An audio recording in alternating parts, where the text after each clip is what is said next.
പുരുഷ ഗ്രന്ഥിക്ക് വരുന്ന വീക്കം കാരണം ബുദ്ധിമുട്ടുന്ന ഒരുപാട് ആളുകളുണ്ട്.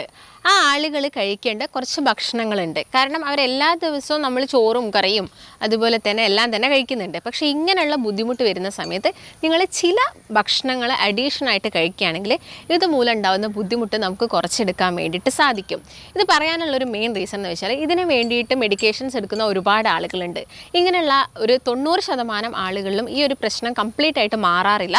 പക്ഷേ അവർക്ക് കൂടുതലായിട്ടും വരുന്നത് ഈ മൂത്രമൊഴിക്കുന്ന സമയത്ത് ഉണ്ടാകുന്ന ബുദ്ധിമുട്ടുകളൊക്കെയാണ്, വേദനകൾ ഉണ്ടാവാറുണ്ട്.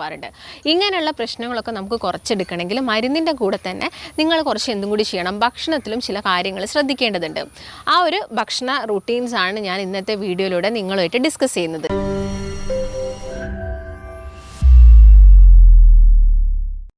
നമസ്കാരം, ഞാൻ ഡോക്ടർ ഭാഗ്യ, Q1B ഹെൽത്ത് കെയറിലെ ആയുർവേദ ഡോക്ടറാണ്.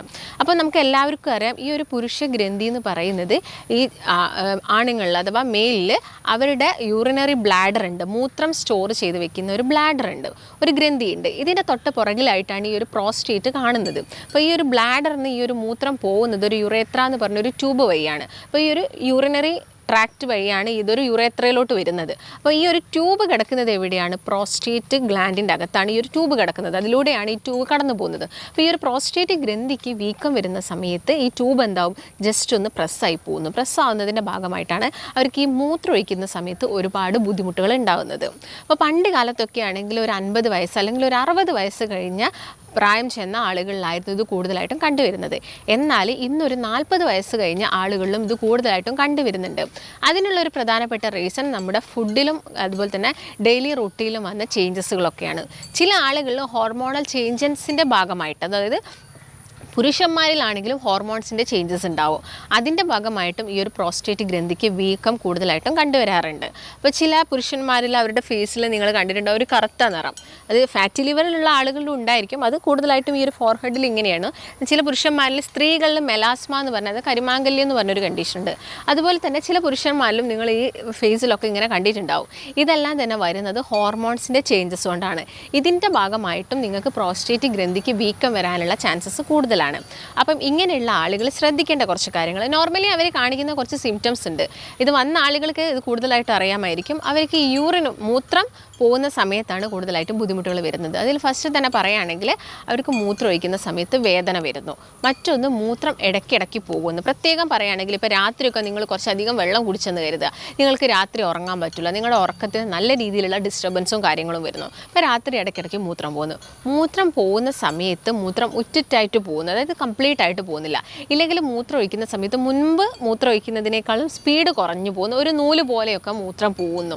ഇങ്ങനെയുള്ള പ്രശ്നങ്ങളൊക്കെ വളരെ കോമൺ ആയിട്ട് ഇത്തരം പേഷ്യൻസ് നമ്മുടെ അടുത്ത് വന്ന് പറയാറുണ്ട്. ചില ആളുകൾ പറയുന്നത് അടിവയറ്റിൽ വേദന വരുന്നു എന്നുള്ള കാര്യങ്ങളൊക്കെയാണ്. അപ്പം പുരുഷന്മാരൊക്കെ ആണെങ്കിൽ നമ്മൾ കൂടുതലായിട്ടും ഒന്ന് USG എടുത്ത് നോക്കാനോ അല്ലെങ്കിൽ PSA പോലുള്ള എന്തെങ്കിലും ടെസ്റ്റ് ചെയ്യാനൊക്കെയാണ് കൂടുതലും പറയാറ്. കാരണം ഇപ്പോൾ സ്ത്രീകളുടെ അടിവയറ്റിൽ വേദന എന്ന് പറയുന്ന സമയത്ത് നമുക്കത് യൂട്രസ് സംബന്ധമായിട്ടാണ് കൂടുതലായിട്ടും നമ്മളത് കോറിലേറ്റ് ചെയ്യുന്നത്. അപ്പം പുരുഷന്മാരാകുന്ന സമയത്ത് നിങ്ങൾ അടിവയറ്റിൽ വേദന എന്നൊക്കെ പറയുന്ന സമയത്ത് ഒന്ന് ശ്രദ്ധിക്കുക. ഈ പുരുഷ ഗ്രന്ഥിക്ക് എന്തെങ്കിലും ബുദ്ധിമുട്ടുള്ളത് കൊണ്ടാണോ ഇത് വരുന്നത് എന്നുള്ളൊരു കാര്യങ്ങളൊക്കെ ഒന്ന് ശ്രദ്ധിക്കേണ്ടതുണ്ട്.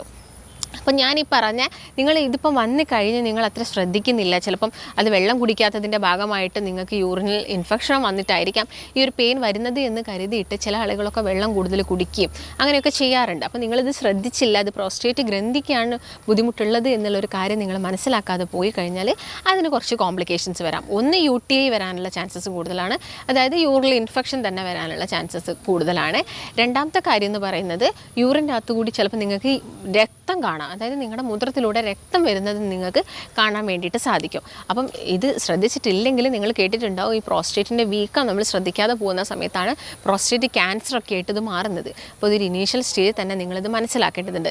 ചില ആളുകൾക്ക് കിഡ്നി ഫെയിലിയേഴ്സ് അല്ലെങ്കിൽ കിഡ്നിക്ക് എന്തെങ്കിലും അസ്വസ്ഥതകളും കാര്യങ്ങളൊക്കെ കണ്ടുവരാറുണ്ട്. അപ്പോൾ ഒരു ഇനീഷ്യൽ സ്റ്റേജിൽ തന്നെ ഈ കാര്യങ്ങളൊക്കെ നിങ്ങൾ മനസ്സിലാക്കുക.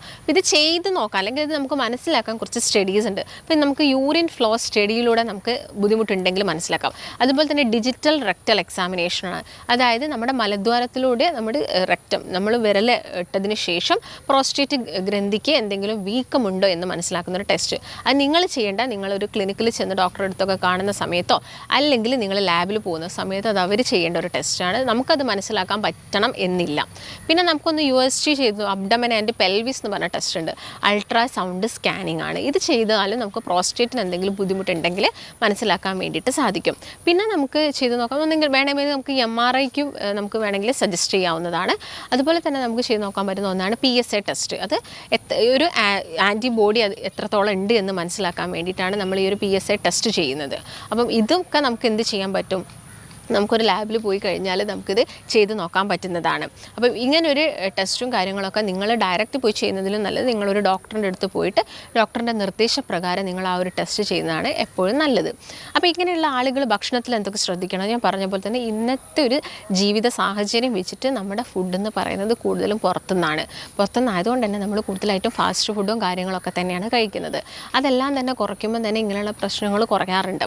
പിന്നെ ഈ പാലുൽപ്പന്നങ്ങൾ കൂടുതലായിട്ട് കഴിക്കുക, അതുപോലെ തന്നെ ഫ്രൈഡ് ആയിട്ടുള്ളത് കൂടുതലായിട്ടും കരിച്ചതും അതുപോലെ തന്നെ പൊരിച്ചതുമായിട്ടുള്ള ഫുഡ് നിങ്ങൾ കഴിക്കുന്നുണ്ടെങ്കിലൊക്കെ ഇങ്ങനെയുള്ള പ്രശ്നങ്ങൾ വരാനുള്ള ചാൻസസ് ഉണ്ട്. അപ്പോൾ അതൊക്കെ പരമാവധി നിങ്ങൾ ഒഴിവാക്കിയിട്ട് നമ്മൾ എങ്ങനെയായിരുന്നോ, നമ്മുടെ ഫോർഫാദേഴ്സ് എങ്ങനെയായിരുന്നോ, നമ്മുടെ പൂർവികർ എങ്ങനെയായിരുന്നോ ജീവിച്ചിരുന്നത് അതുപോലുള്ളൊരു ഫുഡ് റൂട്ടീനും കാര്യങ്ങളൊക്കെ ഫോളോ ചെയ്യുകയാണെങ്കിൽ ഇങ്ങനെയുള്ള പ്രശ്നങ്ങളൊക്കെ നമുക്കൊരു പരിധി വരെ കുറച്ചെടുക്കാൻ വേണ്ടിയിട്ട് സാധിക്കാറുണ്ട്. അപ്പോൾ ഇത് ശ്രദ്ധിക്കാതെ പോകുന്ന സമയത്ത് ചില ആളുകൾ ഇതിന് വേണ്ടിയിട്ട് സർജറിയൊക്കെ ചെയ്യാറുണ്ട്. അപ്പോൾ ആദ്യം തന്നെ നമ്മളിത് ശ്രദ്ധിച്ച് പോവുകയാണെങ്കിൽ മറ്റുള്ള ബുദ്ധിമുട്ടുകളൊന്നും നമുക്ക് ഉണ്ടാക്കുന്നില്ലെങ്കിൽ നമുക്ക് ഫുഡിലും അതുപോലെ തന്നെ ചെറിയ ചെറിയ മെഡിക്കേഷൻസിലൂടെ തന്നെ ഇത് നമുക്ക് എന്ത് ചെയ്യാൻ പറ്റും, പ്രശ്നങ്ങളൊക്കെ നമുക്ക് ക്യൂർ ചെയ്യാൻ വേണ്ടിയിട്ട് സാധിക്കും. അപ്പോൾ നിങ്ങൾ ഫുഡിൽ എന്തൊക്കെ കാര്യങ്ങൾ കഴിക്കണം. ഇപ്പോൾ മെയിനായിട്ട് പറയുന്നത് ഒന്ന് എള്ളാണ്. എള്ളിൻ്റെ അകത്ത് സിങ്കിൻ്റെയും സെലീനിയത്തിൻ്റെ ഒക്കെ അളവ് കൂടുതലാണ്. അതുകൊണ്ട് തന്നെ ഇത് പ്രോസ്റ്റേറ്റ് ഗ്രന്ഥിക്ക് നല്ലതാണ്. അതുകൊണ്ട് എള്ള് നിങ്ങൾ കഴിക്കാൻ നോക്കുക. കുറച്ചുകൂടി കറുത്ത എള്ളൊക്കെ കിട്ടുന്നുണ്ടെങ്കിൽ അത് നിങ്ങളുടെ ഡയറ്റിൽ ഇൻക്ലൂഡ് ചെയ്യുക. മറ്റൊന്ന് തക്കാളിയാണ്. നിങ്ങളെല്ലാവരും കേട്ടിട്ടുണ്ടാവും തക്കാളി പ്രോസ്റ്റേറ്റ് ഗ്രന്ഥിക്ക് വളരെ നല്ലതാണ്. അപ്പോൾ തക്കാളി നിങ്ങൾ കറിയിൽ ആഡ് ചെയ്യുന്നതല്ല, അല്ലാതെ തന്നെ നിങ്ങൾക്ക് തക്കാളി ജസ്റ്റ് വേവിച്ച് കഴിക്കാവുന്നതാണ്. പിന്നെ മുരിങ്ങയും മുരിങ്ങയുടെ ഇലയും നല്ലതാണ്. അപ്പം അത് നിങ്ങൾ മാക്സിമം നമ്മുടെ ഈ പ്രോസ്റ്റേറ്റിലൂടെ കടന്നു പോകുന്ന രക്തക്കുഴലുകൾക്കും സിരകൾക്കൊക്കെ ഒരു ബലം കിട്ടാനെല്ലാം തന്നെ ഇത് കഴിക്കുന്നത് വളരെയധികം നല്ലതാണ്. അപ്പോൾ അത് നിങ്ങളെ ഡയറ്റിൽ മാക്സിമം ഇൻക്ലൂഡ് ചെയ്യുക. പിന്നെ വെളുത്തുള്ളി നമുക്ക് എല്ലാവർക്കും അറിയാം ആൻറ്റി ഓക്സിഡൻ്റ് ആണ്. ശരീരത്തിലുള്ള ഇൻഫ്ലമേഷൻസ് കുറയ്ക്കും. പ്രോസ്റ്റേറ്റ് ഗ്രന്ഥിക്ക് ചെറിയ രീതിയിലുള്ള നീർക്കെട്ടുകളൊക്കെ വന്നിട്ടുണ്ടെങ്കിൽ അത് കുറയ്ക്കാൻ വേണ്ടിയിട്ട് വെളുത്തുള്ളി സഹായിക്കും. അത് കരുതിയിട്ട് നിങ്ങൾ ഒരു കംപ്ലീറ്റ് ആയിട്ടുള്ള വെളുത്തുള്ളി ഒന്നും എടുത്ത് കഴിക്കാതെ മാക്സിമം ഒരു വെളുത്തുള്ളിയൊക്കെ എല്ലാ ദിവസവും വെറുതെ ചവച്ചരച്ച് കഴിക്കുക. അല്ലെങ്കിൽ നിങ്ങൾ കറിയിലൊക്കെ ആഡ് ചെയ്യുന്നുണ്ടാവും, അതിൻ്റെ കൂടെ തന്നെ എക്സ്ട്രാ നിങ്ങൾ എന്ത് ചെയ്യുക, ഒരു വെളുത്തുള്ളിയൊക്കെ ചവച്ചരച്ച് കഴിക്കുന്നതൊക്കെ നല്ലതാണ്.